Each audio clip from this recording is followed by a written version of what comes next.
Humming sound from a vibrating ruler.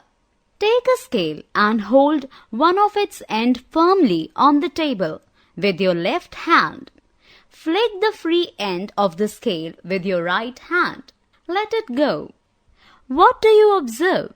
The ruler is seen vibrating and a humming sound is heard. The humming sound is produced by the to and fro motion of the ruler. Sound produced by vibrating rubber band. Take a rubber band, hold it between your index finger and the thumb, plug the rubber band with the finger of the other hand. What do you observe? The plucked rubber band is seen moving to and fro and a humming sound is heard.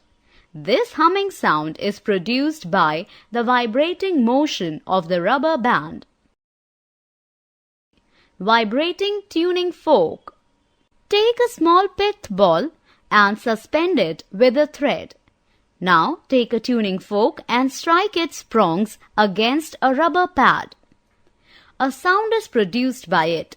Bring the sounding tuning fork near the pith ball.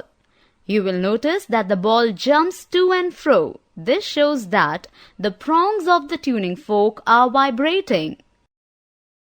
Vibrating drums.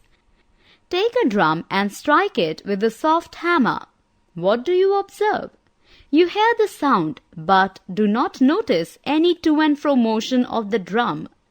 Put some light ping pong balls on the drum and strike it again with the soft hammer.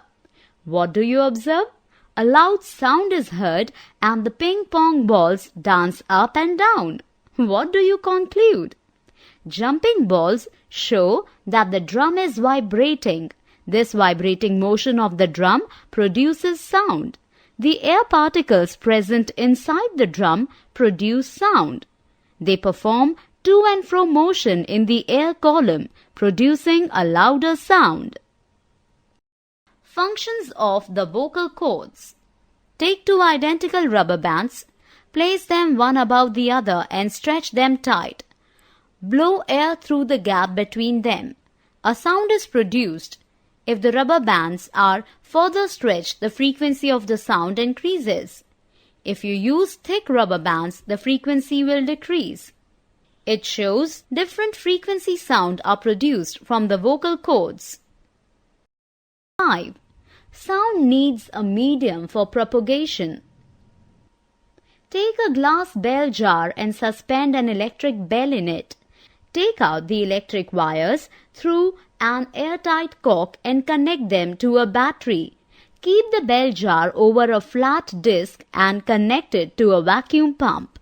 When the wires are connected to the battery, the hammer of the electric bell strikes the gong and you can hear the sound. This is because the jar contains air and sound travels through this air. Now start the vacuum pump and remove the air slowly from the bell jar. You will notice that the sound of the electric bell becomes fainter and fainter and ultimately becomes inaudible. But the hammer can still be striking the gong. This experiment shows that sound cannot travel through vacuum. It needs a material medium for its propagation. Sound can travel through solids. Take a wooden stick and press your ear at one end of it. Ask a friend to gently knock at the other end. You will be able to hear the sound very clearly.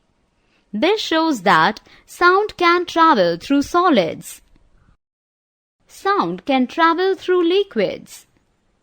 Place a squeaking toy in a polythene bag and hold it in a bucket of water. Can you hear it squeak when you squeeze it? Place your ear against the side of the bucket and squeeze the toy again. Do you hear it squeak? In which case did you hear the sound better? The experiment shows that sound can travel through liquids.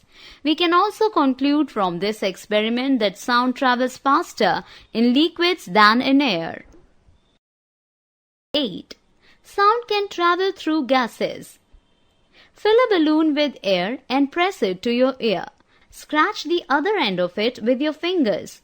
You will note that the sound reaches your ear. This experiment shows that sound can travel through gases. Reflection of sound. Take a ticking clock and put it in a glass container. When the mouth of the container is closed, the ticking of the clock is not heard distinctly. Now, slowly lift the lid from one end. Hold the lid in such a position that you can hear the ticking sound of the clock clearly. This is due to the reflection of sound from the lid, which changes the direction of sound and makes the ticking heard. Echo formation. Stand about 50 meters away from a wall and clap your hand. You will hear the sound of the clap again after about half a second. This happens because the sound waves travel to the wall, get reflected by it, and again come back to you after about a second. Pitch and frequency. Place a bicycle on its stand. Revolve the paddle of the bicycle so that its rear wheel starts rotating. Now take a cardboard and place it in such a way that it touches the spokes or wires of the wheel. When the wheel rotates slowly, the sound of low pitch is heard. When it rotates rapidly, a shrill sound is heard.